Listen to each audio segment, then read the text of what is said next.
It's worked so far, but we're not out yet. I wanna know what you're thinking. There are some things you can't hide. I wanna know what you're feeling.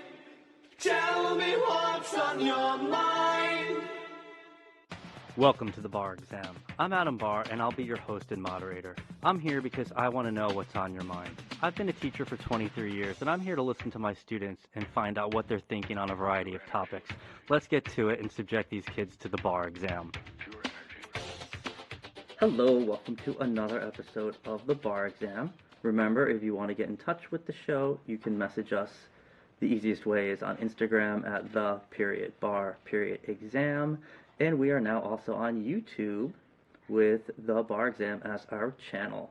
Mental health, to me, is an important part of a person's sort of entire well-being. It's not separate from when you go to the doctor, as they say, and have a physical and someone says you're healthy. So this podcast, we're going to discuss the experience that students have had on their journey through their mental health. Again, here I guess is your trigger warning. We'll be talking openly about mental health, depression, anxiety, suicide, probably hospitalization. In the notes for the podcast are resources with the numbers for the National Suicide Prevention Lifeline, 1-800-273-TALK, also suicidepreventionlifeline.org.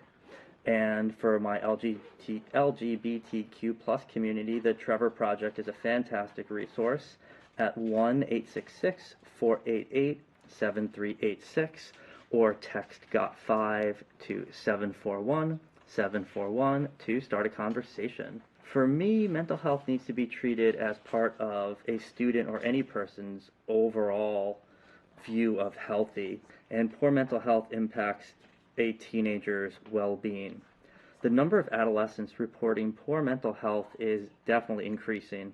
I don't know if it would have been increasing anyway, but I find or believe COVID has had a big impact on that.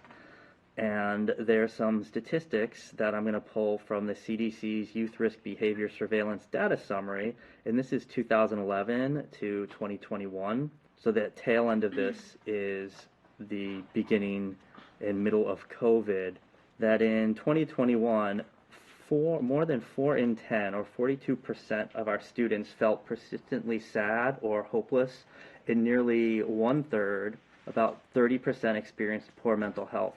And also in 2021, more than 1 in 5, that's 22%, of our students seriously considered attempting suicide, and 10% have actually made a suicide attempt.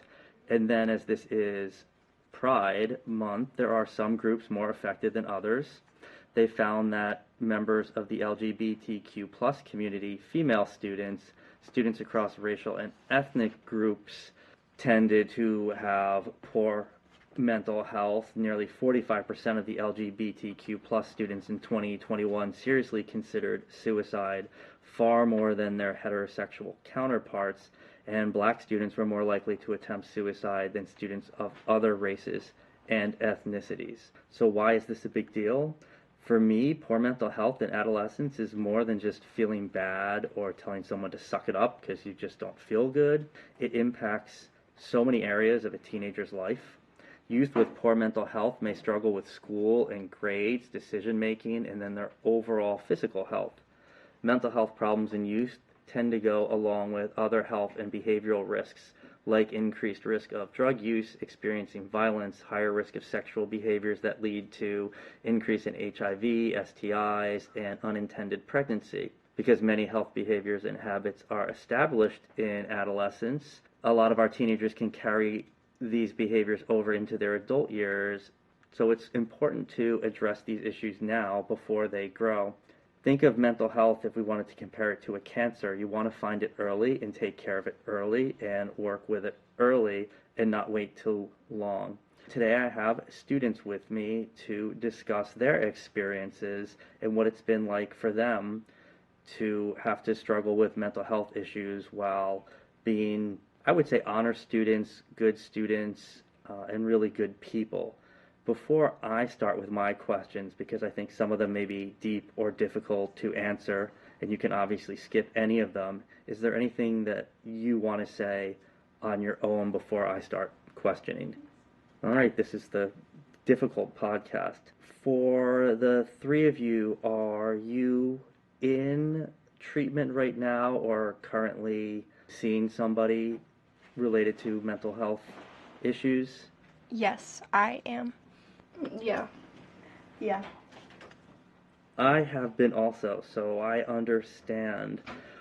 What led you to seek treatment or seek help? Was it a choice you made, or was it something that sort of happened, I guess, to you?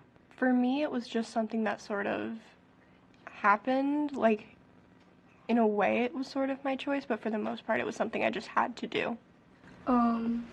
For me, it wasn't really a choice. Like, knowing now how important therapy is, I would make the choice.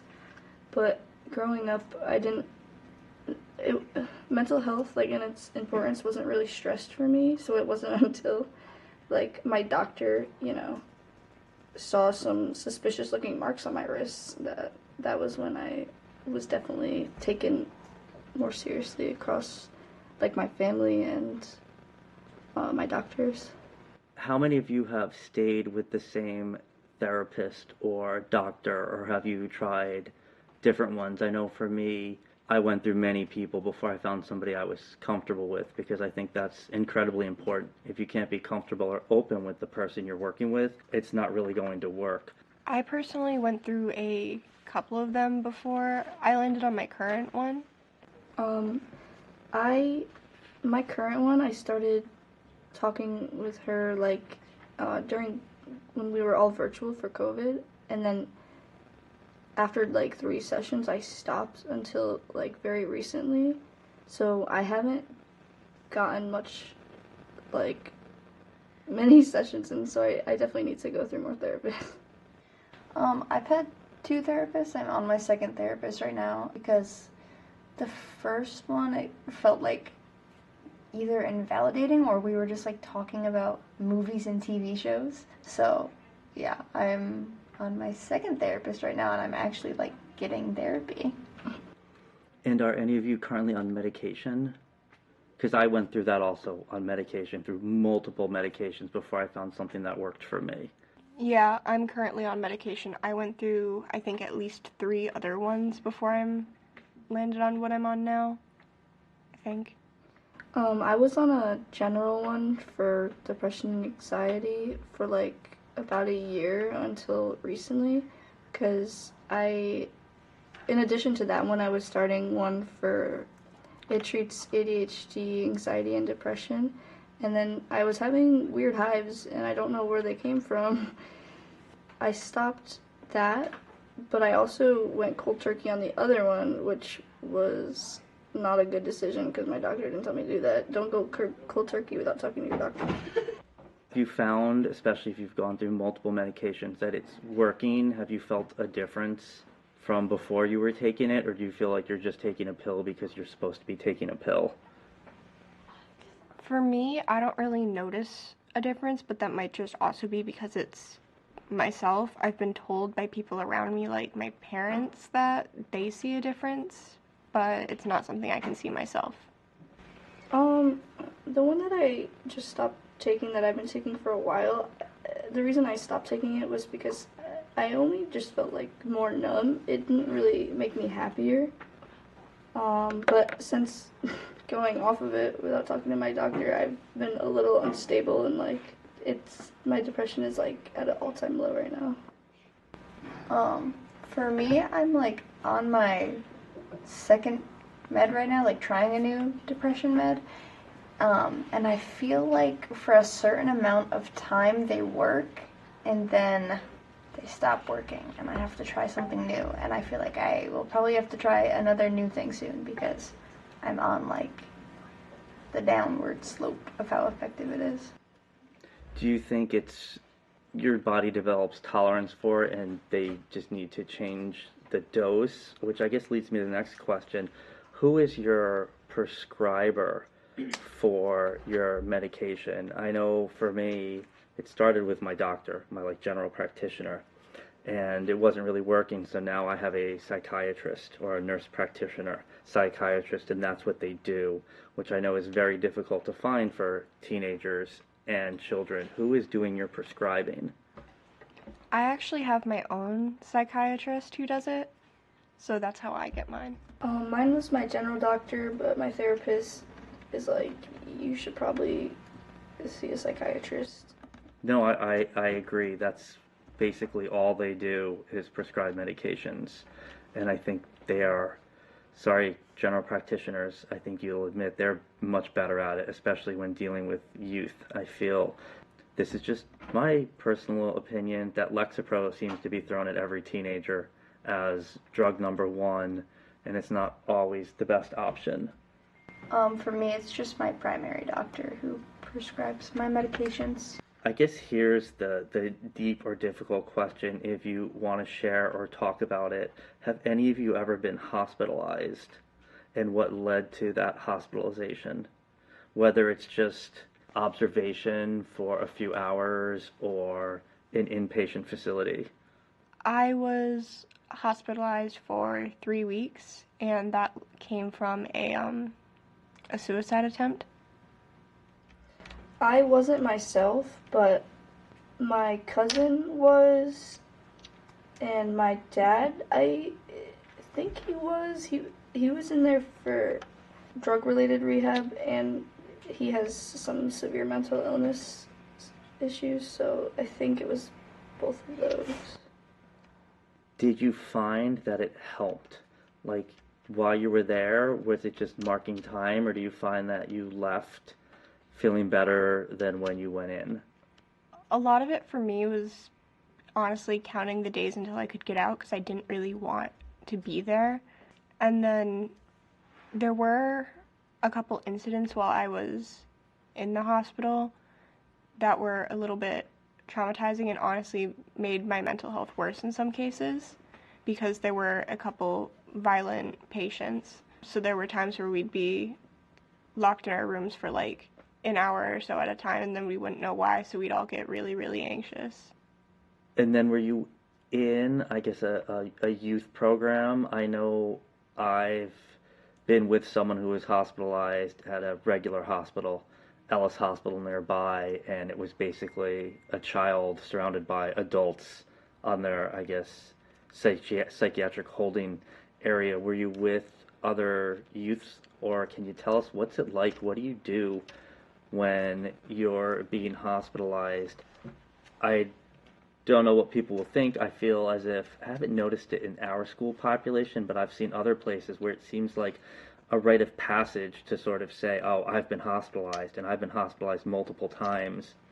Did you feel, if this makes sense, while you were there, that there were some patients that it was sort of their rite of passage that they've been hospitalized, or how many times they've been hospitalized, that it was sort of a goal wasn't really to get better or look for treatment, it was to have an experience. Does that make sense? Yes, there was definitely one person there who was like that, but out of all the other kids that I was with, because I was all with people my age, they all kind of had the same experience as me, as like they didn't want to be there, they were looking to get better so they could get out. But there was definitely at least one person who was just looking to be in there to be there and not actually get better.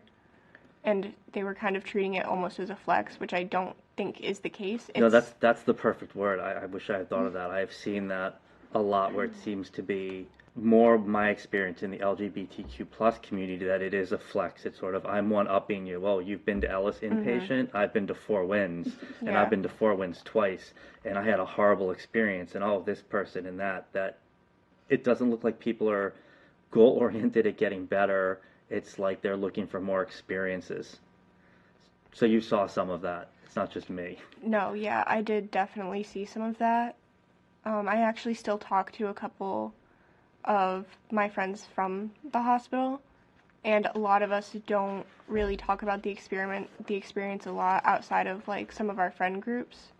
And a lot of the time we talk about the experience with each other because we have each other to relate to it. But a lot of the time, at least a majority of what I've seen, is that people who have been hospitalized generally don't talk about it or talk about their experience. Do you feel, at least for yourself or maybe the people around you, that they were being honest while they were there? Or are you still, I think, relatively intelligent, sort of knowing what to say and how to act, but you were actually still hiding what the real problem was? Or do you feel that you or the people around you were open and honest, except for maybe a couple of those people? I'd say most people were open and honest, but you definitely had a couple people, and I can be honest, I was one of them, who were just kind of like putting up a front to try and leave and get out. There definitely were times where you can't hold that up. Like, for me, I was in there for 3 weeks. You can't hold that up for 3 weeks without somebody seeing, because you're under constant surveillance. So it kind of forces you to be honest in a way. And do you find, or have you felt like talking about it with your friends? Are they aware of your experience? Maybe not the greater good, but if you have close friends, that they're aware of your experiences? Or is that sort of something you keep to yourself? There are certain things and opinions that I choose to keep to myself because I don't know if they would understand or how they would react to certain things I would say. So there are some things that I just choose not to share. For the rest of you, even if you haven't been hospitalized, do you have friends who know about your experiences and have maybe been on this journey with you, or someone that you can trust? For me, it's only friends. It's not any of my family. I definitely have some friends who know about everything. I mean, even for me, I've been honest with my kids so that they know sort of there is definitely a pattern of mental illness in my family. Go back a few podcasts, my father losing his life to suicide, my brother's bipolar, I suffer from severe depression, and I think, like one of you said, my biggest thing when I went on medication was I just wanted the suicidal thoughts to stop. So even if the depression didn't go away and I wasn't happy, I just wanted that to go away, and I would have conversations with my psychiatrist about, do you want to change things or try things? And I'd be like, no, I'm okay with whatever level of happiness I'm at, because all of that other stuff has sort of been gone. I'm going to guess, does that resonate with some of you? That you pick and choose with your medication what's most important. Am I looking for, as we all know, that, I take a magic pill and I'm happy, which isn't what really goes on when you're medicated? I mean, I didn't really think about that until now, but that is a good point, because while I was on my depression meds, I really wasn't you have passive suicidal thoughts pretty often, but it wasn't until I came off of them that I was like, oh, I haven't had that thought in a while. But it's interesting, as you just said, passive suicide thoughts. I thought most people thought like I did, that they have passive suicide thoughts, but then when I had family or people I trusted or even a therapist, no, that's not normal. That's not what normal people think about. And that was my number one goal, was I need these thoughts to stop. I'm okay with a little depression, and those who know what I'm talking about. I needed that to stop. Have any of you ever felt that? Yes. Definitely. This goes back to a question I had asked in the last two podcasts. Do you feel that you have a safe space in school, especially if anxiety is part of your mental health, along with depression or suicidal thoughts? If you had a panic attack or anxiety, do you feel safe, or that you have a safe space in school to go to, or does school add to your anxiety? School does definitely add to my anxiety, but I definitely have a safe space within a couple teachers. And if I really needed a social worker, I'm sure I could go to one, but they are very, very busy. With that point of the social workers are busy, I actually, for a school project, I just did, we have to propose a policy, and mine was to designate a space where teachers with mental health training can like proctor that space and like because That's actually a great idea. Instead of a study hall, if we just had a teacher assigned, we have basically 4 periods at our school. Instead of me having a study hall per se, I would have room 84 is just a safe space for kids to go to. yeah, because for me, I don't think I have a safe space or like the only time I've ever cried in front of my counselor was literally this week, and it was because of the mental health crisis and like medical emergency that I was having. I feel like if I had talked to her before or like had somebody to talk to before about, because these teachers don't know like what meds or like what mental illness we have. They don't know, like they just don't know. I don't know if they need to know, but like,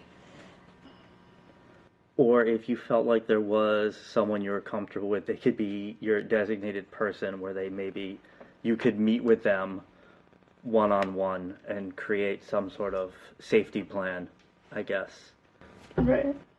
The interesting one is when I look at other schools, I actually find that we are more progressive. We've had a social worker here my entire career, Diane Blinn, who was on the podcast for the suicide episode. I'm pretty sure we have 3 dedicated social workers in our high school. It took a while, but I think it was 3 principals ago we were able to bring therapy dogs into the building, and I'm pretty sure we also have a therapy dog in the middle school. Where my child, I don't think they even know who their maybe one social worker is. I feel even in our building, if you don't have a relationship with one of our social workers, you still know who they are if something were to happen. Here's the interesting question. I know you're all young, going off into the world. Is there any advice you would give to your teachers or other adults or other students that you think would help them if they are struggling with their mental health? I guess just check in more, because when I was talking with a teacher the other day about that mental health project that I was doing, she made a point that like teachers can get very busy and like very like work oriented, I guess, and they don't think about the fact that a student could be like close to crying in their classroom like at any moment, I guess. No, I agree. Even I feel that happens sometimes. I lose sight of you. Even if you can't do check-ins because you can't check in on every student individually, that's difficult. At least try and form a relationship with your students that they feel like they have a safe space. Even if they don't necessarily talk to you, that little bit of comfort does go a long way. I think I said on a previous one, I've always wanted my kids in at least whatever building they are to have one person, even with my students. It doesn't have to be me. All of my students don't have to like me, but I really would hope you're in a school with, I don't know how many, 100-something teachers, that there is at least one person for each student. All right, I have another special guest who is a junior at Mahonison High School. I'm going to let her introduce herself and tell us a little bit about what she does. I'm Hannah Crowther. I'm an ambassador for Morgan's Message, which is a nonprofit corporation that wishes to eliminate the stigma surrounding mental health with athletes. And I had never heard of this before. How did you become involved with this group? It's definitely big in the lacrosse community. It was started after a player, Morgan Rogers from Duke, passed away from suicide in 2019. And then as an ambassador for them, what do you do? Have you had special training? Is there outreach? Do you talk to people? Do people come in and talk to your lacrosse team or other teams? So as an ambassador, you sort of lead a chapter in your high school, which we're working on starting. And it's important to note that this is not where people can get help, but more advocating for where they can get help and that it is okay to get help. No, that's great. I think a lot of young people don't really know where to go. I'm guessing that's really what your job is to help kids, if they have a problem, figure out where to go. Yeah, to destigmatize it. Do you feel like there is a group of you who are involved in this in the high school, or is it basically you and now you have to get more people on board? Definitely getting more people on board. We're working on that, getting some dedication games involved in our sports community, and getting some donations too. And how did you get involved? A few months ago I applied, and since then I've been working to start this up at our school.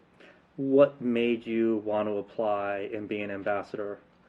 A lot of my friends from my club lacrosse team do it, and it's really big in the lacrosse world.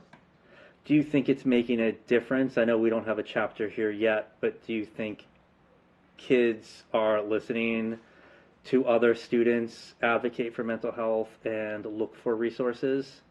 I believe so. I think once they realize that it's out there and it's not some so out of reach thing, that they'll reach out.